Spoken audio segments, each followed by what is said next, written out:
in the midst of a huge transformation where our peers, communities, and workplaces are all really melding into one. Welcome to Reimagining Company Culture. My name is Christina Giordano, and I'm a partnerships manager here at AllVoices, and my pronouns are she, her, and hers. Today, I'm excited to welcome our next guest onto the show, Cassandra Hoermann. She is the People Experience Lead at Personio. Cassandra, how are you doing today? Hi, Christina. I'm doing very good. Thank you. Yes, I'm really excited to speak with you. If you want to share a little bit about yourself for our listeners, including, a little bit about you, your role, your pronouns, and then a fun question around this can be anything, but what has recently brought you joy? Yeah, sure. So my name is Cassandra. As you already mentioned, I'm People Experience Lead at Personio. We are an HR tech company and we're based in Europe. So actually we have offices in Munich, Madrid, Dublin, London, and soon to be opening in Amsterdam. And we just hit the 800 employees. I think this month we're going to hit the 850. So we're currently in hyper growth. And a little bit more to Personio. So we were founded in 2015. And our target companies are small and medium-sized companies, and we help them to digitize their processes. So also for our software, but also for us, for Personio, people are really the core of our business. And it really excites me to work in the core of a products company. And I started my journey at Personio 2018. And back in the days, we were around 100 employees. And since then, it has evolved a bit over time what I'm doing here, but I think we can chat about this a bit later going on. When it comes to pronouns, they are also she, her, and hers. And actually what brought me joy, I think actually that being inclusive and diversity has become such a huge topic, and also having this question on the podcast and also talking about this, and also really increasing the awareness around diversity. Yes, I love that. And you joined when the team was, it's a very different team from 100 to almost 1,000 employees. How do you think your personal journey has really led you up into this point to be on like one of the people leaders at Personio? Yeah, to be honest, my career was not set in stone at all. So I did not know to 100% after my graduation what I wanted to become, right? And then I was looking out to what I could do, and I did the traineeship in event management. And then I worked there in an event agency for a year. And then I went to university and I studied business management with a focus on marketing, brands, and media. And in the studies, I needed to do an internship, and I wanted to combine my previous traineeship and then my marketing studies. And then I discovered employer branding, and it got me hooked because it has the events part with university marketing, working with a lot of people, but also the huge variety of marketing. And so I really started liking the idea of really doing marketing and also sales for a very sustainable product, which is an employer, and not just a product, but also working with a lot of different stakeholders and with a lot of different talent inside and outside of the company to really selling most likely a great product, which is a great employer to other people. And people to me are really the most important asset to every company, and which makes the HR function very, very crucial. And I started then my career at another company, working for a broadcasting company in Germany. And then one day Personio came across my way. So Martina, my former boss, she approached me, and it all felt so natural and it just felt very good. So really how Personio also already back in the days were like taking care of applicants, but also then during the whole hiring process. And then once I become an employee, it was really like a very smooth journey. And especially what I said earlier on, working in the core of our business is something that I'm really excited about. And also the hypergrowth that we're currently in, because to be honest, I did not know what I was signing up for when I was signing my contract. And so especially in a company like Personio, really having the huge impact that we have as a people team, not only internally, but also externally by sharing what we do, is a really, really nice add-on to Personio and to my job. And my role, yes, it has grown over time. So I started as employer branding manager, taking care of the DACH region. So back in the days, we just had an office in Munich, and we were around 100 employees, as mentioned.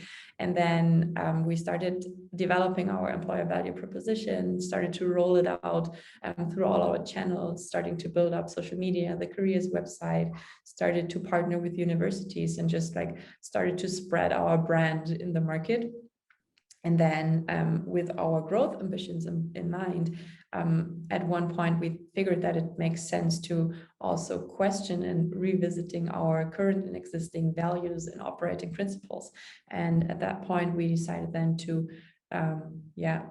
take the topic all around culture and add this also within my responsibilities. And then we also hired my first employee, Nina, and we started to revisit our values and operating principles and invented our Personio code, which we then started also to bring to life more and more and more, because it's just, as you also know, like way more than just creating values. It's rather about like, how do we bring them to life on a day-to-day basis, and how do we engage with our employees. And now we've broadened even more within employer branding and culture, and rebranded to people experience, to even think more holistically around our whole journey for an applicant, then an employee, or maybe also an alumni, and wanted to combine this all in people experience. And this is my role that I'm working in currently, but probably more to come in the future also. Yeah, absolutely. I mean, it sounds like your role has definitely expanded. There's more people, there's more responsibilities, and employer brand is something that is really important to me as well. I worked at an employer brand company, and how you market, the company and to potential candidates and current candidates in terms of retention and following up on promises and learning about that experience is so important, especially in today's talent market. And you mentioned employee experience. How do you really think about creating a truly authentic and impactful employee experience at Personio? Where do you really start? I think it's especially about what is important for your company, right? Because each company is so completely different, and what works for us does not necessarily need to work for another company. So really knowing who you are and where you're heading to, and then also defining, okay, what does an employee experience or people experience means for your company, and how does it aligns with your overall company strategy, so that you can define the most critical touch points within your experience that you want to have for the people. And then you can define like, how should experience look like at your company. So this is how we started also. So what do we want the people to feel in the different stages? And then we started to build out our people experience map, and started to bring it to life with all our different people teams at Personio. Yeah, absolutely. How do you want people to feel? It's a very emotional process, and you want to, make sure that employees feel engaged and potential candidates feel engaged. But especially over this past year, I mean, you can have the best company culture ever, but there are so many other factors in terms of life that's happening, world events. So I wanted to ask too, in your opinion, what is your strategy when you know that employees are disengaged? How do you have a conversation with them, or just try to re-engage them in the future? I think it's super important to do this, and a lot of HR teams, they are just so overwhelmed with administrative tasks, and they just don't have the time for strategic decisions or to work on culture, on mental health programs, because their processes are not efficient, right? So we at Personio, of course, we're using our own software, right? So we get data out of Personio to see what's happening in our company at the moment. And additionally to that, we're doing engagement surveys and pulse checks. And luckily, our engagement is quite good, especially throughout the last year. So I think we're lucky there that our employees are still engaged, and they're still yet also reacting and taking part. And for us, it's really important to be close with our employees and to have an eye and an ear on the ground, so to say, to know what's going on and to really ask a lot of questions, ask how they feel, what can we do as an employer to support, especially during the pandemic, right? So everyone has different needs, and trying to find a package or an offering that is so flexible that everyone can somehow benefit from it. And then also talking to the leaders and some individuals to see and find out what's the real problem, maybe why they're disengaged and why they're not so committed also anymore to the company. Yeah, I think the two-way conversation is so important. If you want to know why someone is feeling some way, you just have to ask them, and like you said, have an ear to the ground, and then depending on what they say, take action. Everybody's different, as you mentioned as well. How do you think about kind of the mental health of your team and employees at Personio too? Yeah, so this is something that we take also very seriously, and I can also say from myself, so like the work-life blend in working in the same apartment, living in the same apartment, doing everything in the same apartment, it kind of gets blurry, right? And it was a tough time, and it was I think hard for everyone. Maybe for some it was easier, and some it was even worse, right? So we thought, okay, what could we do as an employer to support our employees? And we did a couple of initiatives. So, for example, in the first lockdown, we brought up a home office task force to really get a better understanding what we could do to support. And one of their work streams was mainly focusing on mental health and well-being. And we offered a couple of apps or products that people could use during the lockdown just to get support. And then this year we added 1.5 extra days to the vacation balance, and we framed it as self-care days. So in February, March, and April, each employee got an additional half day just to do whatever they wanted to do. It could be sleeping longer, taking your dog for a walk, or just doing something that you would not do in your day-to-day business when you're just stuck in Zoom calls all the time. And what I think also really helped is that also our senior leadership, they were sharing also their struggles and what they did to deal with it better. Or for example, Hanno, our CEO, he shared what he did on his self-care day. And I think just empathizing and showing that we're all in this together also helps. And then additionally, we run virtual health weeks at Personio, where we offered kind of quick win or short-term support, right? So we did put together a program of sports, nutrition, workshops, or webinars, really to focus on mental, but also physical health and well-being, and just offering a couple of moments where people can bring together. And then for rather long-term support, we have a program that's called Personio Cares, and it's a online coaching or support program, I'd say, where you can join as an employee. It's completely free of charge for you, and there's more or less likely like an initial assessment, and then you get a tailored consulting program for you, so that you can work with someone on a long-term basis to really get the mental health support that you might need. Yeah, I think that's awesome. It sounds like there are a lot of new initiatives, a lot of just like dynamic strategies that you are working with, from the virtual health weeks to Personio Cares, and just time people can take off as well to recharge.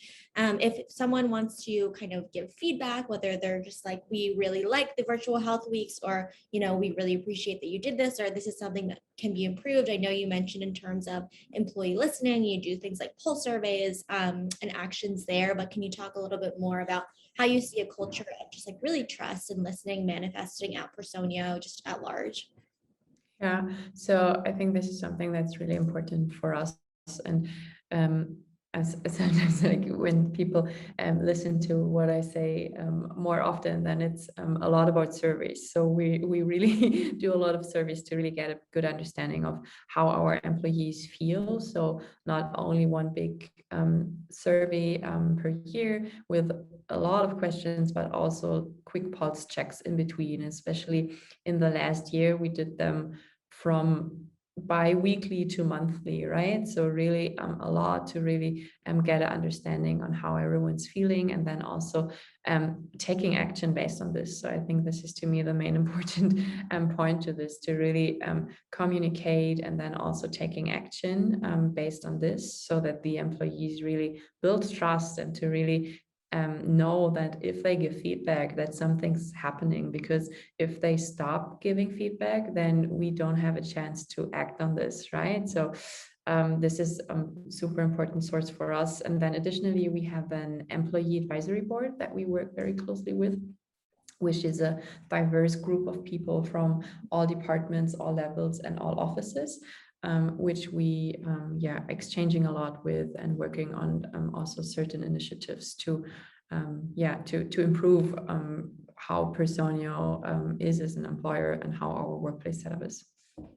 Yeah, absolutely. And it's important to keep a pulse on everything that's going on in terms of company culture, how employees are feeling, whether they, feel like they are included and that they belong at Personio as well. And I know at the top of the call, you mentioned that, diversity, equity, and inclusion efforts are something that is bringing you joy. And it's just something that a lot of folks are continuing to focus on for the future, which is really great to see. How do you promote DEI in your hiring and recruitment process?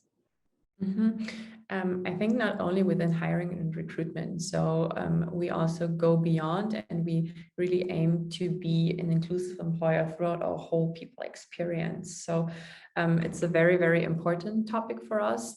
And even though we are pretty young company, we also have a long journey to go, right? I think it's a topic which we can work a lifetime on it, right? Because there's so many shades and facets. And we make sure that all our information material, our videos, everything is just accessible for everyone. We really put also a focus on that we hire equally when it comes to gender, and also age does not play a role here with us at Personio, right? And there are so many different ways on how you could think of diversity, equality, and inclusion. And we are going to hire diversity, equality, inclusion specialist also within this year, to really further focusing on building out initiatives and going into each of our people products to really see, okay, what could we improve there to become even more inclusive as an employer, so that we can improve there. And so far, we do have a diversity committee that is in place. So it's also a group of individuals, and we also work together with them very closely, and always question and challenge ourselves, how can we become more inclusive? So this goes from, hey, what's the naming of our Christmas event? Is it Christmas event, or is it rather end of the year party, right? Or this year, for example, or not this year, this month, we did a Ask Me Anything session internally to celebrate Pride, and it was with a panel from our chief people officer to our office manager in from London. So really diverse panel from the LGBTQI community, and it was all around being proud, and they shared their experiences in the workplace to also show that people can ask questions, and that it's great to ask questions, and just to increase the awareness around diversity in the workplace, because we know or believe also that we will all benefit from it, and the more diverse we are, the better it will be for our long-term success. Absolutely. And it's a long-term strategy, like you mentioned as well. It's not just if you tick off these 3 things and you are an inclusive, workplace, and that you can stop working towards these goals. I think that's really important. And like you mentioned, it's in different parts of the business and process too, to make sure folks feel included, because it is better for business and it's better for people in general too, especially with all the initiatives you have going on. I'm sure a lot of people are feeling super overwhelmed too, which is why you implemented, different strategies to support the mental health of your employees. How do you really think about preventing burnout for yourself or just like amongst your team too? Yeah, so what we also have seen is mental health has become more and more important. And it's not only HR's responsibility, but also for the whole company and also for supervisors and their teams. So we try to do a lot there because we also know that it's one of the reasons for lower productivity, right? So what we did in our latest pulse check, that we've added an extra question, for example, on workload. So just to also get a better understanding on how our people feel, because especially being in home office all the time and just from Zoom to Zoom meetings, so to say, we wanted to find out if how they feel with their workload, because based on data, we most likely know that it has not increased significantly, but it is perceived way more than, for example, when you're in the office, because there are way more spontaneous moments happening, and the workload maybe does not feel as much as it might feel if you're just home alone by yourself, right? So we wanted to find out a bit more, and are currently working on initiatives to also improve the situation for our colleagues, hopefully to avoid that one of our employees has a burnout over time. Yeah, it goes back to that adage of just asking how people are feeling, asking what you can do to support them, why they're feeling burned out, their workload, etc. I think that's really important, that context behind it as well, the qualitative data. I want to kind of shift the conversation a little bit more generally to your experience. So not necessarily at Personio, but so many folks are just iterating on their employee engagement experience, and mistakes are bound to happen within innovation. So I wanted to ask, what are some common like mistakes that you've seen people make in employee engagement? Maybe they had the best intentions, but it didn't really kind of land. Mm-hmm. I think the worst mistake that everyone could do, or each company could do, is really asking questions but then not following up. So for example, if you do a survey, then nothing's happening afterwards. So there is no communication, there are no actions, because this is where employees lose the trust, and they will not give you feedback again if they see nothing is happening, right? So really make sure that you also have the capacity to let actions follow, and not to try to do too much just to get to know what your employees feel, but also plan rather long term with capacity, and also making sure that actions follow afterwards. And then I think the second part of the answer would be if there's a disconnect between your senior leadership, people team, and also the employees. So that you say this, but other people tend to do that. And I think this is also a common mistake that sometimes happens. No, absolutely. Everybody, yeah, should be on the same page, again, rooted in values and just the mission and where you're going as a company as well. Something else I wanted to ask too, I'm sure you're always learning in this role too, learning different things. As you said, for like one example, diversity, equity, and inclusion, you can be learning something new every day. When was your kind of last learning moment? This could be something that's big or small, at Personio or not. Yeah, so I think I'm, as you mentioned, so I'm learning almost every day something within my role, and also here at Personio, but also in my private life. So if I would go from big to small, so I can share maybe two.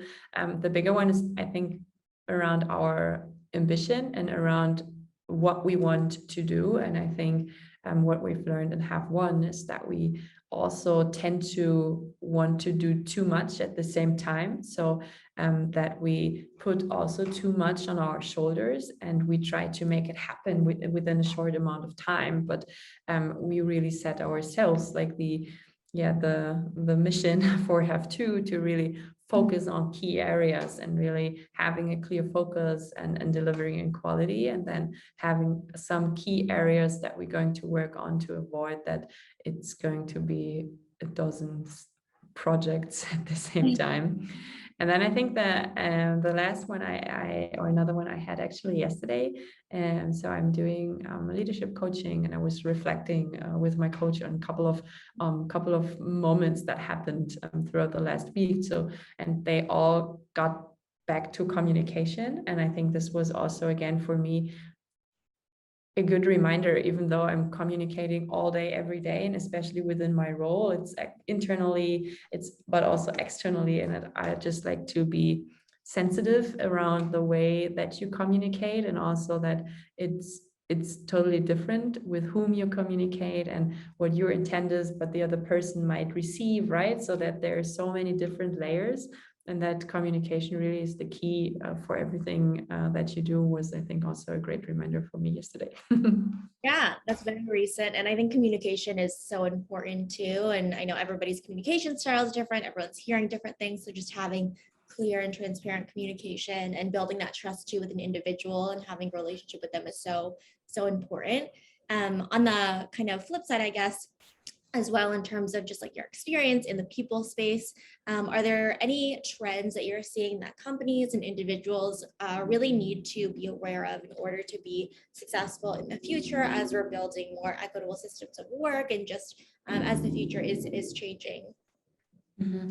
I think the first is to really to think, hopefully, or have thought, hopefully now, about how is your working mode in the future, to really be set up for success, to really know how would you like to work within your company in the future, and then to find your way also to make it suitable to your company's needs. And I think many companies, they've moved to remote first, the others going to be hybrid, some will go back to the office, and I think there's no right or wrong, but I think definitely there is a change that's going to happen after this year. And I think what comes with this is also thinking more holistically, and try to find a way to bring your teams together, making collaboration easier within your team. It might be spread across Europe or across the world, but how to bring everyone together and having the same understanding of how you want to do things.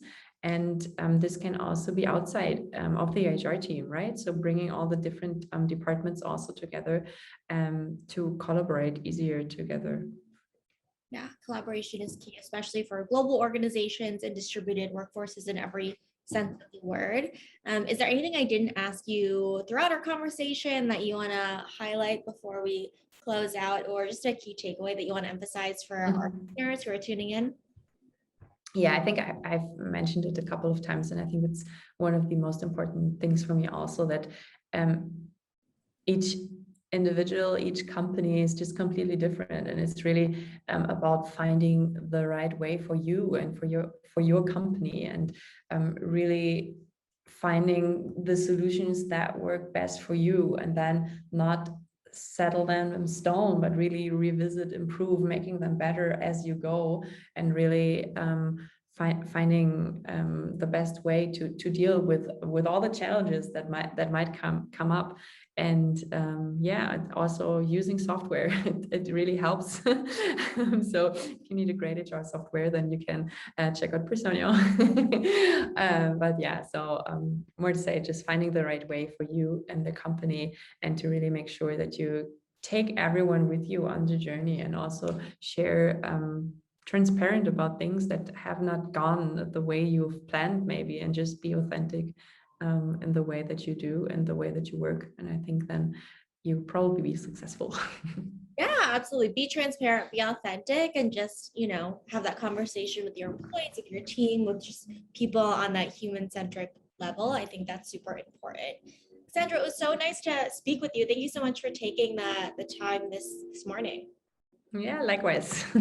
Absolutely. And as a reminder for folks who are listening, AllVoices believes in the empowerment of everyone to speak up at an organization, and we think it's a requirement in order for the company to be successful. We'll speak soon. Have a good rest of your day.